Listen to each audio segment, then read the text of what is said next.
नमस्कार, मैं आपका साथी सुमित अवस्थी। शाम के 7 बज रहे हैं, वक्त हो गया है चक्रव्यूह का और देखते हैं पहले वो 4 स्टोरीज जो आज आपने पसंद की हैं अपनी वोटिंग के आधार पर। आज आश्चर्यचकित करने वाले नतीजे देखने को मिले हैं। क्या बिहार का अगला सम्राट तय हो गया है या सम्राट तय करने में वक्त क्यों लग रहा है? इस खबर में 18% लोगों ने दिलचस्पी दिखाई है। अगली खबर जो पोलिंग के लिए थी वो थी रहमान डकैत को लेकर। धुरंधर फिल्म की आजकल आंधी चल रही है, उसके किरदार आप तमाम लोगों की जुबान पर आ चुके हैं, लेकिन भारत में तो राष्ट्रपति ट्रंप का रहमान डकैत आ गया है। कौन है यह शख्स जो रहमान डकैत बनकर भारत में घुसा है? इस खबर की इनसाइड स्टोरी 22% लोगों ने देखना चाहिए। इस खबर पर आगे विस्तार से बात करते हैं। और तीसरी खबर जो आज हमने आपके सामने पोल पे रखी थी वो एक खामेनाई का बदलापुर। क्या अब टूटेगा ट्रंप का गुरूर? क्योंकि अब लड़ाई 21-20वें दिन पर बेहद खतरनाक हो गई है। अब गैस के भंडारों को, पाइपलाइनों को निशाना बनाया जा रहा है। फारस की खाड़ी इस वक्त पूरे उफान पर है। 25% लोगों ने इस खबर को देखना चाहे। आगे विस्तार से 7:28 पर डिटेल में पूरी रिपोर्ट आपको दिखाएंगे सीधे गल्फ से। लेकिन जो खबर सबसे ज्यादा वोट पाकर नंबर 1 बनी है वो है कि क्या वाकई मार्केट कैप के लिहाज से देश के सबसे बड़े प्राइवेट बैंक HDFC में कुछ गड़बड़ चल रही है क्या? इस खबर को आपने 35% वोट देकर नंबर 1 बनाया है। हमारा दर्शक ये जानना चाहता है कि आखिरकार उसका निवेश किया हुआ पैसा जो HDFC में लगाया था वो क्यों नुकसान में चला गया। इस खबर को आज आपने पसंद किया है पहली खबर के तौर पर। यही चक्रव्यूह की आज की हमारी कवर स्टोरी है।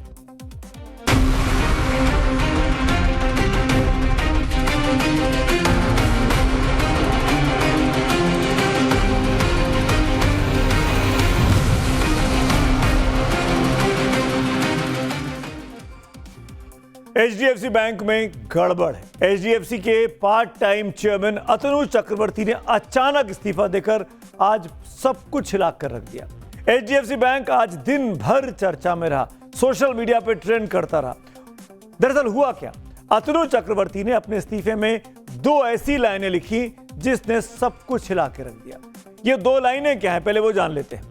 उन्होंने बैंक के इंटरनल कल्चर और कामकाज पर सवाल उठाते हुए लिखा कि पिछले 2 साल के दौरान मैंने बैंक के अंदर कुछ ऐसा देखा है जो मेरे व्यक्तिगत मूल्यों और नैतिकता के अनुरूप नहीं है। और अतनु चक्रवर्ती के इस्तीफे की इन्हीं 2 लाइनों ने आज शेयर बाजार को हिला कर रख दिया। बैंक की कार्यप्रणाली पर सवाल उठने लगे। सवाल ये कि आखिर अतनु चक्रवर्ती ने ऐसा क्यों लिखा? वो व्यक्ति जो पिछले 5 साल से चेयरमैन है, वो आखिरकार अचानक इस्तीफा देते वक्त ये 2 गंभीर आरोप लगाकर इस्तीफा क्यों देता है? बैंक के लाखों करोड़ों निवेशकों और शेयर होल्डर्स के साथ देश को यह जानने का हक है कि HDFC बैंक में क्या चल रहा है। इसका आगे विस्तार से विश्लेषण करेंगे, लेकिन सबसे पहले आपको बता दें कि अतनु चक्रवर्ती की जगह अब केकी मिस्त्री को बैंक का नया अंतरिम चेयरमैन आनन फानन में तुरंत बना दिया गया है। केकी मिस्त्री ने निवेशकों और स्टेक होल्डर्स को भरोसा दिलाया और कहा कि बैंक पूरी तरीके से स्थिर है, कोई चिंता की बात नहीं है। यानी इस्तीफे से हलचल हुई और कुर्सी भर जाने के बाद उसको संभालने की कोशिश की गई। लेकिन केकी मिस्त्री ने तो कह दिया कि सब कुछ ठीक है। लोग पूछ रहे हैं, सोशल मीडिया पर हड़कंप मचा हुआ है। अगर सब कुछ ठीक ठाक है तो फिर अतनु चक्रवर्ती साहब ने अचानक इस्तीफा क्यों दे दिया? न सिर्फ इस्तीफा दिया बल्कि तुरंत ही अपनी कुर्सी छोड़कर चले गए। कोई रिलीविंग का टाइम नहीं मिला, कोई टेकन ओवर का टाइम नहीं मिला, कोई बीच में वो पीरियड नहीं मिला जिसमें नया व्यक्ति आके कुर्सी को संभाल सके। सब कुछ अचानक हो गया। अगर सब कुछ ठीक है तो HDFC के शेयर बुरी तरीके से आज क्यों लुढ़क गए? अतनु चक्रवर्ती के रेजिग्नेशन लेटर से तो साफ है कि बैंक के अंदर कुछ गड़बड़ चल रही है, कुछ ठीक नहीं चल रहा है। अतनु HDFC बैंक में कोई आम अधिकारी नहीं थे। अगर बैंक के चेयरमैन की कुर्सी पर बैठा शख्स कुछ कह रहा है तो स्थिति की गंभीरता समझ में आती है। इसी को लेकर HDFC के ग्राहक और निवेशक आज दिन भर घबराए रहे। अतनु चक्रवर्ती के बारे में आपको बता दूं, 1985 बैच के गुजरात काडर के रिटायर्ड IAS अधिकारी हैं। 35 साल की सर्विस के दौरान उन्होंने आर्थिक मामलों के सचिव जैसे महत्वपूर्ण पदों पर काम किया है। वे देश का बजट बनाने की प्रक्रिया में शामिल रहे, निवेश विभाग के प्रमुख भी रह चुके हैं। अप्रैल 2021 में उन्हें HDFC बैंक का पार्ट टाइम चेयरमैन बनाकर नियुक्त किया गया था। मई 2024 में फिर से उन्हें इस पद पर नियुक्त कर दिया गया। उनका यह कार्यकाल मई 2027 तक चलने वाला था, यानी अभी करीब 3 महीने का वक्त और बाकी था, इनफैक्ट 1 साल 3 महीने का। लेकिन समय से पहले ही उन्होंने रिजाइन दे दिया। इसके पीछे की वजह अब एक्सपर्ट बैंक के बोर्ड रूम की लड़ाई को बता रहे हैं। ये कंप्लीटली जो बोर्ड रूम बैटल होता है उसका ये परिणाम है, क्योंकि ये बात उभर कर सामने आ रही थी कि बोर्ड के साथ उसके मतभेद चल रहे थे पिछले 2 साल से। अगर आप देखें कि अतानु जी जब ज्वाइन किए थे उसके बाद से एचडीएफसी बैंक 5 साल हो गया, एचडीएफसी बैंक का जो शेयर है वो सिर्फ 20% भागा, कुछ भाग ही नहीं रहा था, धड़कन ही नहीं हो रहा था। और अगर आप उसी के जो कंपटीशन में देखें आईसीआईसीआई बैंक को, तो वो पिछले 5 साल में 95% भाग गया। तो बेसिकली जो एचडीएफसी बैंक में जो कामकाज था, एचडीएफसी बैंक का जैसा रुतबा था, उस तरीके से चीजें नहीं देखी जा रही थी। बहुत ही सक्सेसफुल बैंक की कहानी के तौर पर एचडीएफसी को देखा जाता है। अब अतनु चक्रवर्ती के इस्तीफे, ये अतनु चक्रवर्ती हैं आपके सामने स्क्रीन पर। इनके इस्तीफे की खबर से शेयर बाजार में एचडीएफसी शेयर का बैंक आज बुरी तरीके से गिरा है। एचडीएफसी बैंक का शेयर करीब 8% गोता लगाकर अपने 52 वीक के सबसे नीचे स्तर 772 रुपए तक आज चला गया था। हालांकि बाद में इसमें कुछ सुधार हुआ। बीएसई में करीब 5% गिरकर 799 रुपए 70 पैसे पे आकर ये बंद हुआ है। एचडीएफसी बैंक की खबर का असर पूरे बैंकिंग सेक्टर में आज देखने को मिला। बीएसई का बैंकेक्स 3.32% गिरा है और एचडीएफसी की खबर ने पूरे बाजार का मूड बिगाड़कर आज दिन भर रखा हुआ था। हजारों लाखों निवेशक जो आज दिन भर परेशान रहे। बीएसई, सेंसेक्स और निफ्टी 50 में 3% से ज्यादा की गिरावट दर्ज की गई। माना गया इसका बहुत बड़ा कारण एचडीएफसी से जुड़ी ये खबर है। मामला एचडीएफसी जैसे बड़े बैंक से जुड़ा हुआ है, लिहाजा आरबीआई फौरन आज हरकत में आई। रिजर्व बैंक ने कहा एचडीएफसी बैंक देश का एक सिस्टमैटिकली इंपॉर्टेंट बैंक है जिसकी वित्तीय हालत मजबूत है, बोर्ड पेशेवर तरीके से काम कर रहा है और मैनेजमेंट काफी काबिल है। बैंक के कामकाज या गवर्नेंस को लेकर फिलहाल कोई गंभीर चिंता की बात नहीं है। बैंक के पास पर्याप्त पूंजी है और लिक्विडिटी यानी नकदी की स्थिति भी संतोषजनक है। रिजर्व बैंक आगे के रास्तों को लेकर बैंक के बोर्ड और मैनेजमेंट के साथ लगातार संपर्क रहने की बात भी कहता है। एचडीएफसी पर सवाल उठाना मतलब देश की आर्थिक सेहत पर सवाल उठाने जैसा मामला है ये, क्योंकि मार्केट कैप के हिसाब से एचडीएफसी जो कि एक निजी बैंक है वो देश का सबसे बड़ा बैंक बन चुका है। मार्केट कैप के मामले में सबसे बड़ा सरकारी बैंक एसबीआई भी अब एचडीएफसी के पीछे गिना जाता है। बैंक में कई जगहों पर वित्तीय अनियमितता की शिकायतों और बड़े पदों पर, जी हां, बड़े पदों पर नियुक्ति में विवाद के चलते अतनु चक्रवर्ती ने इस्तीफा दिया। वो सब कुछ कहते हुए भी, चेयरमैन होते हुए भी बड़े फैसले नहीं कर पा रहे थे, ये उनके करीबी लोग बताते हैं। ऐसा हो सकता है, वजह जो भी हो, लेकिन अतनु चक्रवर्ती के अचानक हुए इस्तीफे से बैंक के शेयर होल्डर्स और निवेशकों के मन में शंका तो जरूर पैदा हो गई। एचडीएफसी बैंक देश के सबसे प्रतिष्ठित बैंकों में से एक है। 30 अगस्त 1994 को एचडीएफसी बैंक लिमिटेड की शुरुआत हुई थी। इस समय करीब 10 करोड़ एचडीएफसी बैंक के खाता धारक हैं। 31 साल के इस शानदार सफर में अब तक बैंक में कोई फ्रॉड या घोटाला सामने नहीं आया। शानदार मैनेजमेंट की विजनरी सोच ने बैंक को इस मुकाम तक पहुंचाया है। आज एचडीएफसी बैंक को भारत का सबसे भरोसेमंद और इनोवेटिव प्राइवेट बैंक कहा जाता है। यही वजह है कि सिर्फ घरेलू ही नहीं, विदेशी निवेशक भी बैंक पर पूरा भरोसा करते हैं। इस समय बैंक के करीब 41% शेयर एफआईआई के पास हैं, जबकि डीआईआई के पास 32% शेयर है। आम निवेशकों के पास भी बैंक के करीब 10% शेयर है। ऐसे में अगर बैंक पर सवाल उठते हैं और कोई वित्तीय अनियमितता, जिसे हम घोटाला या फ्रॉड कहते हैं, सामने आता है, तो फिर यकीन मानिए कि इसका देश के पूरे बैंकिंग सिस्टम और आर्थिक सेहत पर बुरा असर जरूर पड़ेगा।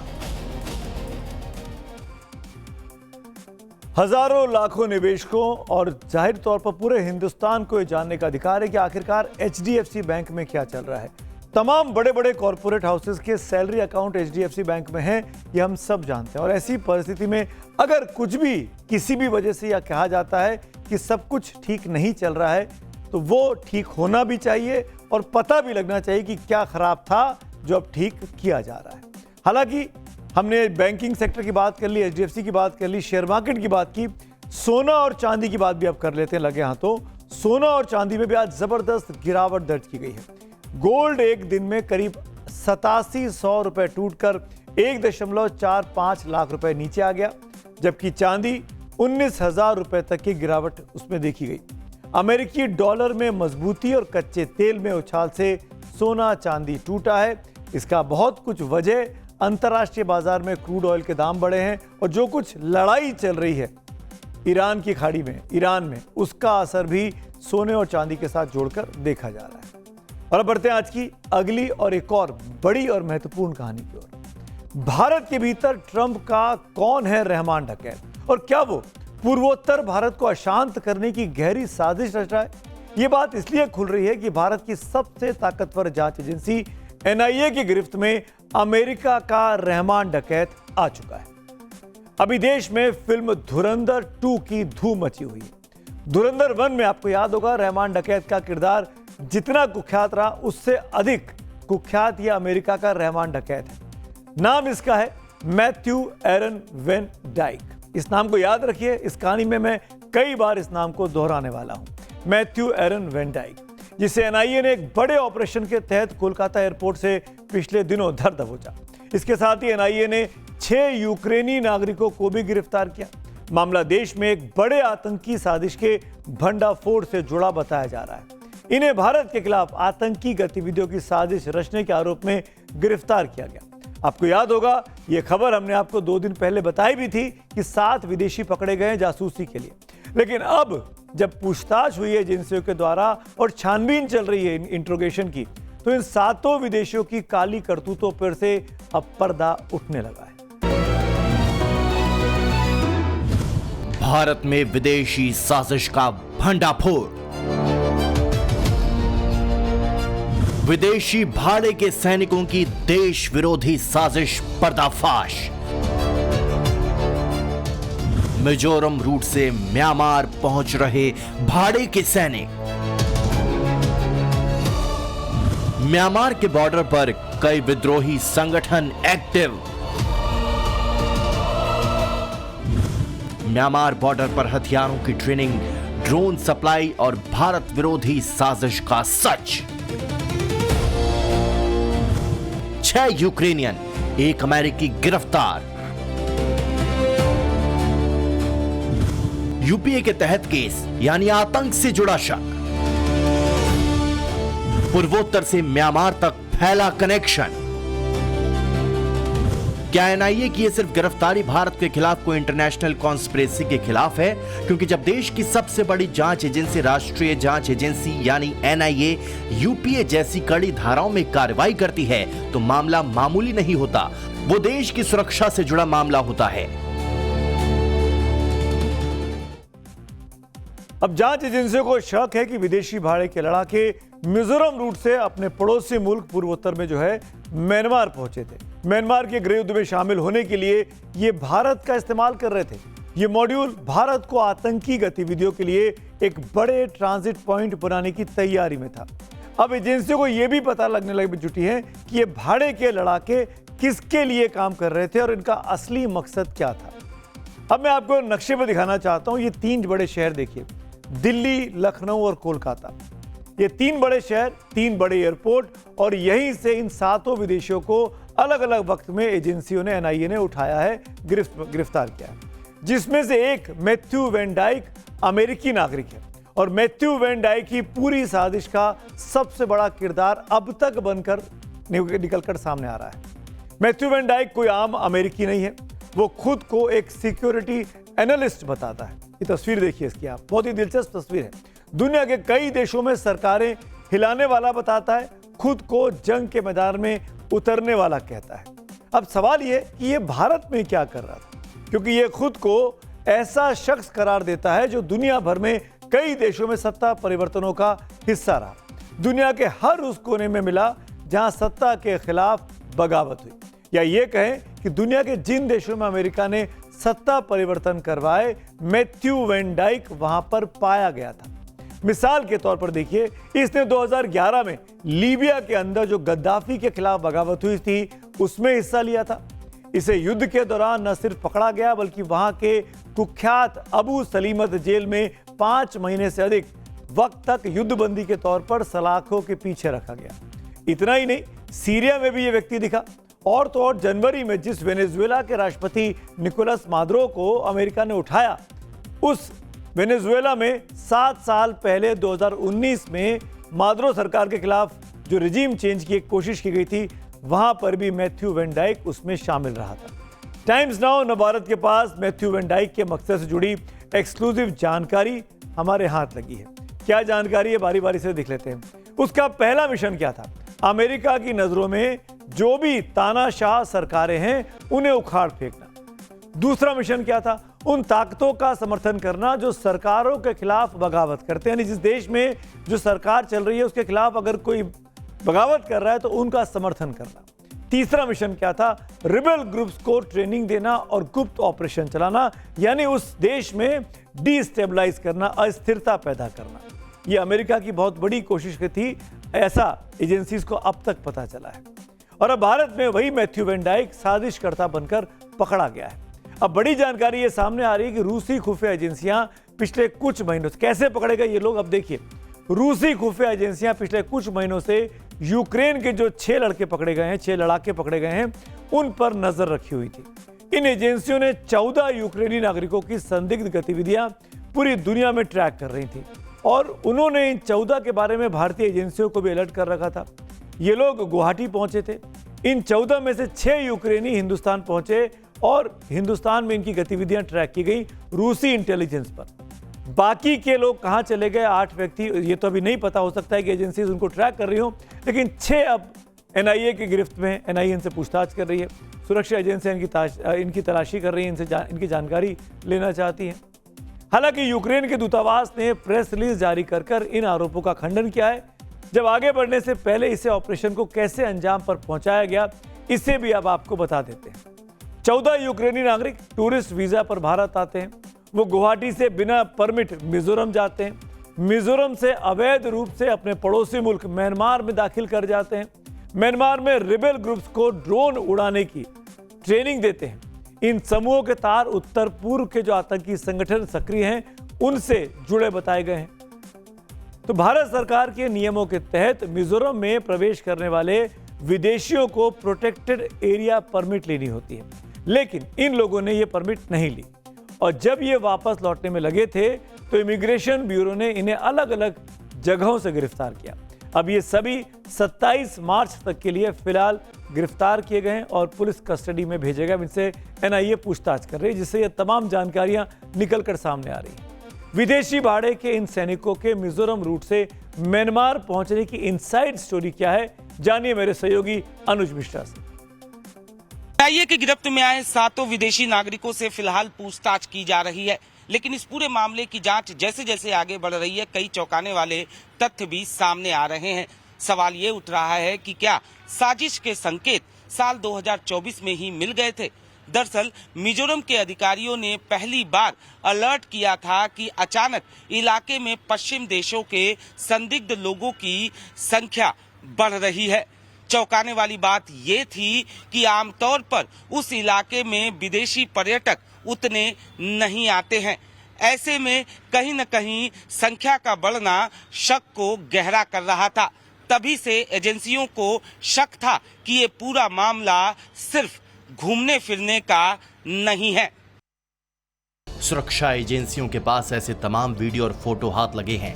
इनकी जांच चल रही है। उनकी भाषा और बोलचाल भी स्थानीय नहीं लगती। तो दुनिया के बड़े देश, पश्चिमी देश कैसे भारत का इस्तेमाल कर रहे हैं? हो सकता है भारत में अस्थिरता फैलाना चाहते हो, इसीलिए एक बयान बड़ा इंपॉर्टेंट होता है। मिजोरम के चीफ मिनिस्टर है लालडोमोआ, उन्होंने विधानसभा में इस मुद्दे को उठाया। विधानसभा में उन्होंने आगाह किया कि विदेशी नागरिकों की बढ़ती आवाजाही से सुरक्षा चिंताएं उनके राज्य में बढ़ गई हैं, क्योंकि हैरानी की बात यह भी है कि इतनी बड़ी संख्या में विदेशी आने के बावजूद आइजोल की सड़कों पर पर्यटक बहुत कम दिखाई देते हैं। यानी विदेशी तो हैं पर देसी पर्यटक दिन पर दिन कम होते जा रहे हैं। मिजोरम के मुख्यमंत्री के मुताबिक जून से दिसंबर 2024 के बीच करीब 2000 विदेशी नागरिकों की एंट्री दर्ज की गई। इसमें सबसे अधिक संख्या अमेरिका और ब्रिटेन के टूरिस्ट की थी। आशंका है कि ये लोग म्यांमार के चिनलैंड इलाके में विद्रोही समूहों को सैन्य प्रशिक्षण देने के लिए सीमा पार गए होंगे। अब मिजोरम के 6 जिले म्यांमार के साथ करीब, अब ये मैप पे आपको समझ में आएगा करीब कितनी बड़ी सीमा है। ये 6 जिले हैं मिजोरम के जो म्यांमार के साथ करीब 510 किलोमीटर लंबी सीमा को साझा करते हैं। इस नक्शे में ध्यान से देखिएगा। मिजोरम से लगे म्यांमार के चिनलैंड इलाके में म्यांमार की जुंता मिलिट्री सरकार का प्रभाव काफी कम हो गया है और वहां पे चिन नेशनल फ्रंट, चिन नेशनल आर्मी के साथ साथ लोकल मिलिशिया ग्रुप का कंट्रोल बढ़ चुका है। वहीं मिजोरम म्यांमार बॉर्डर का हिस्सा रही तियाऊ नदी इस समय इतनी उथली है कि बच्चे आसानी से इसको पैदल पार कर सकते हैं, जिससे अवैध आवाजाही और अधिक आसानी से यहां से वहां पे आवागमन हो सकता है। ऐसे में देश की सुरक्षा एजेंसियों को और अलर्ट करने की इस वक्त जरूरत आन पड़ी है और ये खबर इस बात की तस्दीक करती है कि कैसे भारत के पूर्वोत्तर राज्यों में डिस्टर्बेंस पैदा करने की विदेशी ताकतें कोशिश कर रहे हैं। अभी तक की जांच में तो यही पता चलता है। आगे बढ़ते हैं आज की अब की अगली कहानी की ओर। जिस सस्पेंस भरी तेजी के साथ नीतीश कुमार को बिहार के सीएम पद से अचानक हटाकर राज्यसभा भेजा गया, वैसी तेजी नया सीएम बनाने के लिए एनडीए में हलचल नहीं दिखाई देती है। ऐसा क्यों है? बीते 15 दिनों में नीतीश कुमार के राज्यसभा में नॉमिनेशन से लेकर उनका चुनाव तक हो चुका है। आज की तारीख में हम ये भी कह सकते हैं कि नीतीश कुमार ने जो कहा था कि वो चारों सदनों के सदस्य होना चाहते हैं, वो सपना भी करीब करीब पूरा हो चुका है। यानी कि नीतीश देश के उन गिने चुने नेताओं में शामिल हो गए हैं जो विधानसभा, विधान परिषद, लोकसभा और अब राज्यसभा में भी बैठने के हकदार बन चुके हैं। बताया जा रहा है कि अप्रैल 9 या अप्रैल 10 को नीतीश कुमार की राज्यसभा की शपथ भी हो सकती है। अब बड़ा सवाल यह है कि नीतीश के बाद बिहार का सीएम कौन होगा? नया सीएम बनाने के लिए एनडीए में तेजी क्यों नहीं दिखाई दे रही है? हलचल क्यों नहीं दिखाई दे रही है? सब कुछ इतना शांत क्यों चल रहा है? अब कुछ सवाल इस पे खड़े होते हैं कि क्या अंदर खाने भारतीय जनता पार्टी के नेताओं में कुछ कसमकश है नए नेता के नाम को लेकर, या फिर बीजेपी आला कमान अब तक अपनी राय नहीं बना पाया है कि किसको कमान सौंपनी है, या फिर कुछ ऐसा हो रहा है कि नए सीएम पर सहमति बन चुकी है एनडीए के दलों में, लेकिन इसकी घोषणा के लिए सही समय का इंतजार किया जा रहा है। इस पर कोई टीका टिप्पणी मेरी नहीं है, लेकिन हमारे भारतीय जनता पार्टी के ही कोई नेता मुख्यमंत्री के रूप में पदभार को संभालने का काम करेंगे और नीतीश जी का तो हमेशा आशीर्वाद रहा है। आगे भी बिहार को बढ़ाने में हमारे जो भी मुख्यमंत्री होंगे उनके साथ उनका आशीर्वाद, उनका स्नेह और उनका मार्गदर्शन प्राप्त होते रहेगा। बिहार को और आगे बढ़ाना है, बिहार को विकसित बिहार बनाना है और इसके लिए हम सबको एक साथ मजबूती के साथ मिलकर के हम सब काम करेंगे। तो नए मुख्यमंत्री के नाम को लेकर बीजेपी जितनी चुप है, नीतीश कुमार उतना ही मुखर दिखाई दे रहे हैं। वो बार बार अपने जूनियर इशारा करते हैं सम्राट चौधरी की तरफ कि वो ही नए मुख्यमंत्री हो सकते हैं। इसको सम्राट चौधरी पर नीतीश के 2 बयानों से आप समझ सकते हैं। पहला बयान 13 मार्च का है, जब अपनी यात्रा के क्रम में वो सहरसा पहुंचे तो भाषण के आखिर में सम्राट के कंधे पर हाथ रखकर लोगों से कहा कि इन्हें बताइए कि काम हो रहा है। दूसरा बयान नीतीश का ज्यादा स्पष्टता के साथ 18 मार्च को निकल आया, जब जमुई में नीतीश ने फिर कहा कि ये लोग कितना काम कर रहे हैं, आगे भी यही सब देखेंगे। नीतीश कुमार को सुनते हैं। आपके लिए जितना काम हम करने का बता दिए हैं और जिस तरह से केंद्र सरकार का सहयोग हो रहा है, इसको मिला करके आपका बहुत आगे बढ़ेगा और सब महिला हो या लड़का हो या लड़की, सब जगह पूरा का पूरा काम होगा, लड़का का भी लड़की का। तो इसीलिए सब काम हो रहा है तो सब चीज अच्छा होगा ना, और सब काम हो रहा है, ऐसा सब करेंगे, इतना अच्छा हो जाएगा। आप समझ लीजिए केंद्र का भी सहयोग है, बिहार बहुत आगे बढ़ेगा, हर राज्य आगे बढ़ेगा। अब सवाल है कि सम्राट चौधरी के नाम की उम्मीदें क्यों बढ़ी हुई हैं? पहली बात, बिहार में बीजेपी को गठबंधन की राजनीति करनी पड़ेगी। ऐसे में जेडीयू के साथ तालमेल बिठाने में सम्राट चौधरी बेहतर समझे जा रहे हैं और पिछले 2 सालों से लगातार काम भी कर रहे हैं नीतीश कुमार के साथ जुड़कर। बिहार की राजनीति में जाति काफी बड़ा फैक्टर है। नीतीश कुमार कुर्मी समाज से आते हैं और सम्राट चौधरी कोयरी समाज से। इन दोनों जातियों को लवकुश कहा जाता है। जिनकी आबादी जोड़कर करीब 7% के आसपास है। ऐसे में पिछड़े वर्ग की राजनीति के लिहाज से भी सम्राट चौधरी बीजेपी के लिए मुफीद दिखाई देते हैं। एंटी लालू सेंटिमेंट को भुनाने और विपक्ष पर आक्रामक दिखने के मकसद से भी पिछड़े वर्ग के एक प्रभावी नेता के रूप में सम्राट चौधरी हैं। बीजेपी के दूसरे नेताओं से वो आगे निकल जाते हैं। सम्राट चौधरी बीजेपी या आरएसएस के मौलिक नेताओं में तो नहीं हैं, वो कई पार्टियों से घूमते फिरते बीजेपी के भीतर आए हैं। लेकिन असम में हिमंत बिस्व शर्मा को कांग्रेस से लाकर जिस तरह से बीजेपी ने मुख्यमंत्री बनाया, उसे देखते हुए सम्राट चौधरी के मुख्यमंत्री बनने के रास्ते में ज्यादा अड़चन नहीं दिखाई देती। और बिहार चुनाव के दौरान जिस तरीके से केंद्रीय गृह मंत्री अमित शाह ने कहा था कि सम्राट चौधरी को चुनाव के बाद प्रधानमंत्री मोदी बड़ा आदमी बना देंगे, वो इशारा साफ था। आने वाले दिनों में सम्राट चौधरी यहां से विधायक बनकर जब पटना जाएंगे, मैं अभी बिहार में हर जगह जा रहा हूं, जहां जा रहा हूं वहां लोग कहते हैं कि साहब हमारे विधायक को मंत्री बनाने की काम करिएगा, मगर हमने तारापुर वालों आपको तो बना बनाया उप मुख्यमंत्री दे दिया है, उप मुख्यमंत्री। और आप भरोसा रखिए, सम्राट जी को प्रचंड बहुमत से जिताइए, मोदी जी सम्राट जी को बड़ा आदमी बनाएंगे, बड़ा आदमी बनाएंगे। सम्राट चौधरी 2018 में बीजेपी में शामिल हुए थे, बाद में बीजेपी के प्रदेश अध्यक्ष बने और फिर उप मुख्यमंत्री तक बन गए।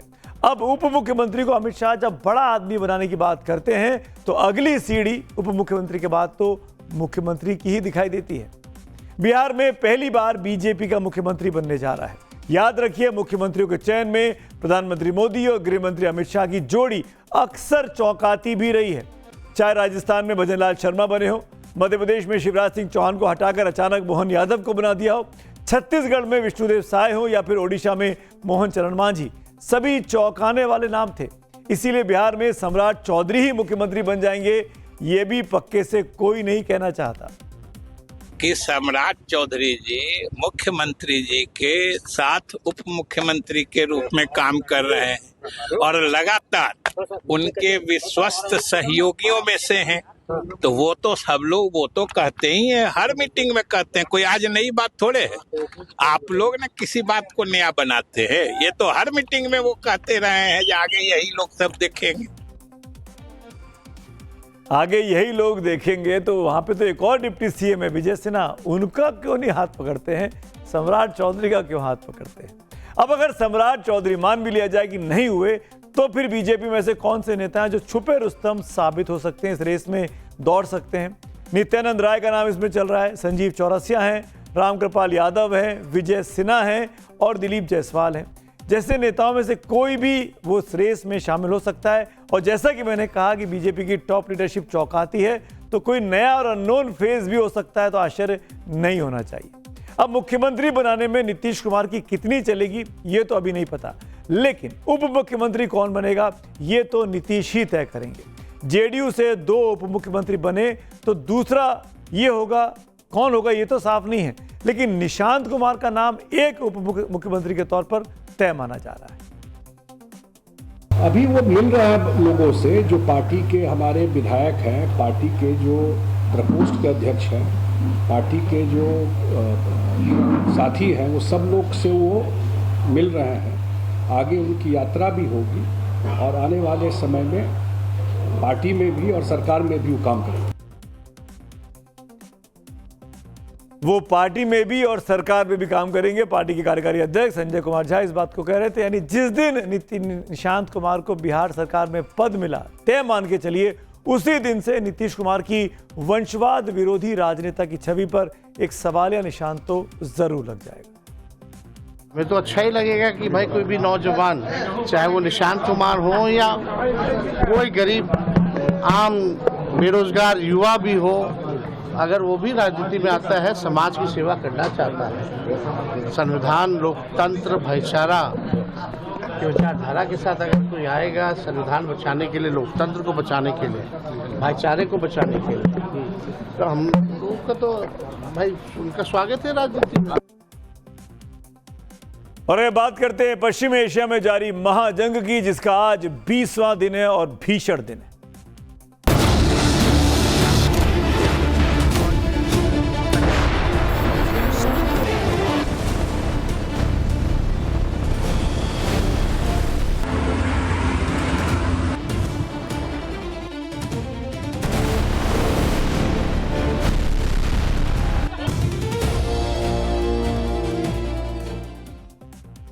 खाड़ी में जारी महायुद्ध में इस वक्त एक बड़ी खबर निकलकर सामने आ रही है। ब्रेकिंग न्यूज है इस वक्त की।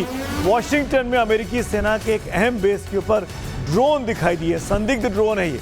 वॉशिंगटन पोस्ट अखबार के मुताबिक जिस फोर्ट लेस्ली मैकनेयर सैन्य बेस के ऊपर ड्रोन दिखे, वहां पर विदेश मंत्री मार्को रूबियो और रक्षा मंत्री पीट हेग्सेथ की बैठक चल रही थी। इन ड्रोन की पहचान अब तक नहीं हो पाई है कि आखिरकार किस देश के ये ड्रोन थे, और ये भी साफ नहीं है कि वो कहां से आए थे। संदिग्ध इसीलिए इसको बताया जा रहा है। पश्चिम एशिया में जारी युद्ध की वजह से अमेरिका में भी सुरक्षा एजेंसियां हाई अलर्ट पर हैं, और इसी वजह से सेना के संभावित खतरों पर कड़ी नजर रखी जा रही है। और सैन्य क्षेत्र के ऊपर ये ड्रोन का पाया जाना वाकई में अमेरिकन एजेंसीज को, अमेरिकन सुरक्षा चक्र को परेशान कर रहा है। और एक और बड़ी खबर आपको बता दें, इस वक्त की बड़ी खबर, ईरान के सुरक्षा प्रमुख अली लारिजानी की मौत से भड़के ईरान के सुप्रीम लीडर मुस्तफा खामेनेई बयान जारी किया है। और बयान जारी करके वो कहते हैं लारिजानी के हत्यारों को बहुत जल्द कीमत चुकानी होगी। मुस्तफा का ये दूसरा बयान सामने आया पिछले कुछ दिनों में, और कह रहा है कि जिन्होंने लारिजानी को मारा उनको जल्द इसकी कीमत चुकानी होगी। मुस्तफा खामेनेई ने दो टूक कहा कि मौत का बदला जरूर लिया जाएगा। मुस्तफा खामेनेई के बयान से तो सामने तो आते रहते हैं, लेकिन वो खुद सामने नहीं आते हैं। मुस्तफा खामेनेई को लेकर दुनिया भर में कई अटकलें हैं। डोनाल्ड ट्रंप के मुताबिक मुस्तफा घायल हैं, तो मीडिया रिपोर्ट्स ये दावा कर रहा है कि मुस्तफा खामेनेई का इलाज रूस में चल रहा है। लेकिन सवाल है कि जिस तरह से 28 फरवरी से जारी जंग में ईरान की लीडरशिप पर लगातार प्रहार हो रहा है, उससे तो यही सवाल उठ रहे हैं कि आने वाले दिनों में अगर कोई पीस टॉक करनी चाहता है, शांति वार्ता, तो ईरान से बात करने वाला कौन आएगा सामने? क्योंकि मुस्तफा सामने आ नहीं रहे, बाकी जो टॉप लीडरशिप है वो एक एक करके खत्म हो गई है। इजराइल अमेरिका के हमले के पहले दिन यानी 28 फरवरी को supreme leader Ayatollah Ali Khamenei मारे गए। उसी दिन सुप्रीम लीडर के सलाहकार और पूर्व IRGC के नेवी चीफ अली शमखानी मारे गए। इस्लामिक रिवोल्यूशनरी गार्ड कॉर्प्स के commander in chief Mohammad Pakpour, Iran की आर्म्स फोर्स के chief of staff Abdul Rahim Mousavi और ईरान के डिफेंस मिनिस्टर अजीज नसीरदेह को भी एयर स्ट्राइक में मौत हो गई थी। इसके बाद 17 मार्च यानी नेशनल सिक्योरिटी काउंसिल के सेक्रेटरी अली लारिजानी को मारा गया। बासिज फोर्स के कमांडर गुलाम रेजा लिमानी की भी एयर स्ट्राइक में मौत मार दिया गया। 18 मार्च यानी कल ईरान के इंटेलिजेंस मिनिस्टर इस्माइल खातिब भी इजरायली अटैक के शिकार हो गए। यानी ये जो पूरी टॉप लीडरशिप है ईरान से, वो खत्म कर दी गई है। तो अब बातचीत पीस टॉक होती है तो कौन करेगा? खाड़ी में भयंकर आग लगी है, और अब की बार ये आग है जो तेल के कुओं में आग लगा दी गई है। इजराइल ने ईरान के दुनिया के सबसे बड़े पार्स गैस फील्ड पर हमला किया है और दावा किया कि हमला ट्रंप की सहमति के बिना किया गया। तो वहीं ईरान ने पलटवार करते हुए कतर के सबसे बड़े गैस प्लांट रास लफान को मिसाइलों से निशाना बनाया है। अटैक के बाद यहां भी आसमान तक आग की लपटें फैल गई। एक बम तो अमेरिका में भी फटा।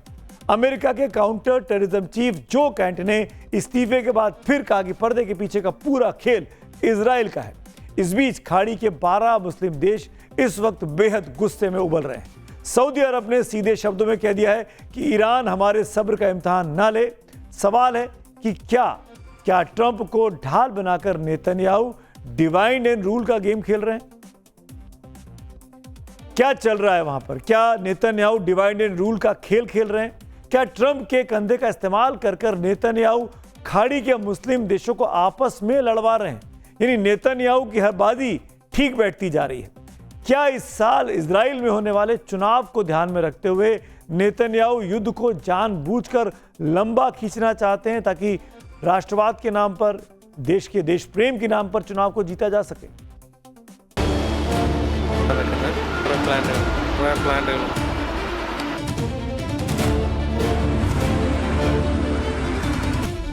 इजरायली एयरफोर्स ने बीती रात ईरान के साउथ पार्स गैस फील्ड पर हमला किया। आग लग गई और भारी नुकसान हुआ।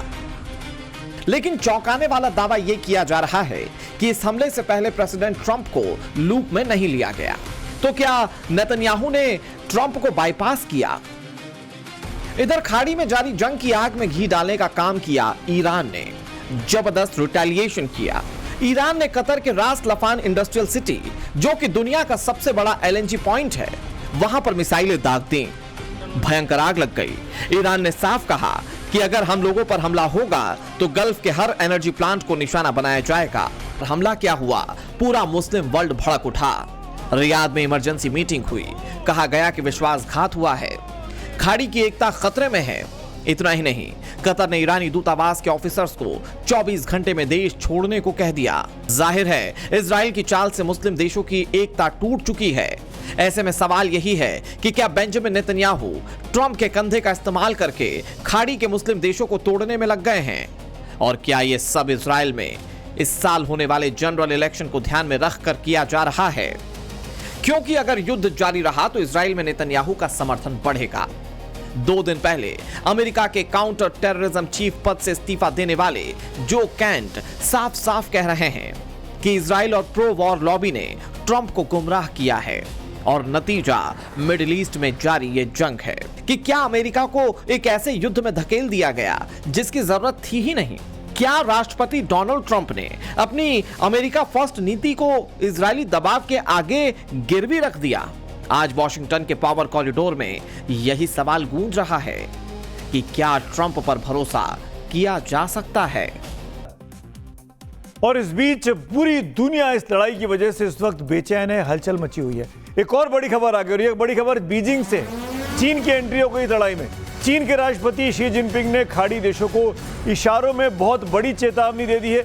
शी जिनपिंग ने कहा है कि अगर खाड़ी देश अपने तेल संसाधनों को ईरानी हमलों से बचाना चाहते हैं तो उन्हें अमेरिका को अपनी धरती पर मौजूद मिलिट्री बेस से ईरान और उसके नेतृत्व पर हमला करने से रोकना होगा।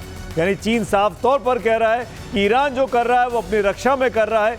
अगर खाड़ी देश, चाहे वो कतर हो, चाहे वो बहरीन हो, चाहे वो जॉर्डन हो, जिस तरह के देश पे हमले हो रहे हैं वो ठीक ईरान कर रहा है। इन देशों को अमेरिका को मना करना होगा। जिनपिंग ने साफ कहा कि यही न्याय कहता है। शी जिनपिंग ने यह कहकर बॉल अब खाड़ी देशों के पाले में डाल दी है। उन पर सीधा ये नैतिक दबाव बनाने की कोशिश की है कि वे अपनी तटस्थता साबित करके दिखाएं। एक और बड़ी खबर जिसने ट्रंप की टेंशन को बढ़ा दिया है। अमेरिका की खुफिया एजेंसी की चीफ तुलसी गबार्ड ने क्या कहा, यह भी जान लीजिए। तुलसी गबार्ड ने कहा कि पाकिस्तान ऐसी लंबी दूरी की मिसाइलें बना रहा है जो भविष्य में अमेरिका तक हमला कर सकती है। पाकिस्तान जिसके साथ गलवैया कर रहे हैं ट्रंप साहब, उनकी कैबिनेट की मंत्री तुलसी गबार्ड पाकिस्तान पर शक कर रही हैं। वॉशिंगटन डीसी में एक मीटिंग के दौरान तुलसी गबार्ड ने दावा किया कि आने वाले समय में दुनिया में खतरनाक मिसाइलों की संख्या बहुत तेजी से बढ़ सकती है। तुलसी ने कहा कि अभी करीब 3000 मिसाइलें ऐसी हैं जो अमेरिका तक हमला कर सकती हैं, लेकिन 2035 तक ये बढ़कर 16000 से ज़्यादा हो जाएंगी। तुलसी गबार्ड के मुताबिक रूस, चीन, नॉर्थ कोरिया, ईरान और पाकिस्तान जैसे देश नई नई मिसाइल तकनीक और हथियार बना रहे हैं। इस लिस्ट में चीन और ईरान के साथ उन्होंने पाकिस्तान का नाम भी जोड़ दिया है। पाकिस्तान पर शिकंजा कसरा। एक और बड़ी खबर आ गई स्ट्रेट ऑफ होर्मुज़ को लेकर। दुनिया से सौदेबाजी पर अब ईरान उतर आया है। न्यूज एजेंसी रॉयटर्स के मुताबिक होर्मुज़ से गुजरने वाली विदेशी जहाज़ों को देना पड़ सकता है एक्स्ट्रा चार्ज। ईरान की संसद में ट्रांजिट फीस पर कानून लाने पर विचार चल रहा है। अगर यह बिल ईरान की संसद से पास हो जाता है तो दुनिया भर में तेल गैस की तमाम कीमतें बढ़ जाएंगी और ऐसे में ईरान जो है वो अपने ऊपर ज़्यादा पैसे की कमाई कर सकता है। इन दिनों दुनिया के बड़े हिस्से में जंग जारी है जिसमें रूस, यूक्रेन से लेकर अमेरिका, इजराइल और खाड़ी के देश तक सभी शामिल हैं। इन सब के बीच संयुक्त राष्ट्र ने आज साल 2026 का वर्ल्ड हैप्पीनेस रिपोर्ट जारी किया है। 147 देशों की इस लिस्ट में लगातार 9वीं बार फिनलैंड को दुनिया का सबसे खुशहाल हैप्पी कंट्री बताया गया है। दूसरे नंबर पर आइसलैंड है, तीसरे नंबर पर डेनमार्क है, चौथे पर कोस्टा रिका है, पांचवें पर स्वीडन है, छठे पायदान पर नॉर्वे है, सातवें पर नीदरलैंड है। पिछले साल की तरह इस बार भी 8वें नंबर पर इजराइल है। वो इजराइल जो 2-2, 3-3 युद्ध में उलझा हुआ है, उस देश को जो 2.5 साल से जंग कर रहा है हमास के साथ और अब तो ईरान के साथ भी कर रहा है, वो 8वें नंबर पर खुशहाल है। 9वें नंबर पर लग्जमबर्ग आता है, 10वें पायदान पर स्विट्जरलैंड का नाम है। अमेरिका 23वें पायदान पर है, कनाडा 25वें पायदान पर है खुशहाल देशों की लिस्ट में, ब्रिटेन 29वें पर है, पाकिस्तान 104 पर है और खुशहाल देशों की लिस्ट में अब आप भारत का नाम जानना चाहेंगे तो भारत की रैंकिंग में कुछ सुधार आया है। ये पिछले साल के 118वें 2 पायदान से उठकर 116वें पायदान पर आ गया है, जबकि अफगानिस्तान फिर से सबसे दुखी देशों में आप कह सकते हैं इसकी गिनती की जा सकती है। अब कार्यक्रम के आखिर में आगे बात करते हैं पब्लिक व्यू की। शंकर सिंह बिष्ट बिहार के मुख्यमंत्री पर ये ट्वीट करके बताते हैं कि जातीय गणित, गठबंधन की केमिस्ट्री और दिल्ली की रणनीति सब तय करेंगे कि बिहार का अगला सम्राट कौन बनेगा। पब्लिक व्यू में राहुल पांडे का पोस्ट आया है। एचडीएफसी बैंक में शीर्ष पद पर इस्तीफा और शेयर का गिरना, दोनों ही घटनाओं ने आम आदमी की चिंता बढ़ा दी है। मैनेजमेंट को स्थिति स्पष्ट करनी चाहिए, जो बात हम कह रहे थे। ऋषभ लिखते हैं, एचडीएफसी बैंक के चेयरमैन का इस्तीफा देना आरबीआई द्वारा जारी मौद्रिक नीति का आधार और उनकी गाइडलाइन का पालन नहीं करना है और इसका मुख्य कारण बैंकों का आपस में विलय होना बैंकों पर सबसे बड़ा मौद्रिक दबाव बनता जा रहा है। प्रदीप साहू लिखते हैं, शेयर बाजार को अभी 1 वीक बंद कर देना चाहिए, जिस तरह का उथल पुथल मची हुई है। तो इसी नोट पर आज मेरे साथ चक्रव्यूह में इतना ही। कल मुलाकात होगी, तब तक के लिए शुभ रात्रि।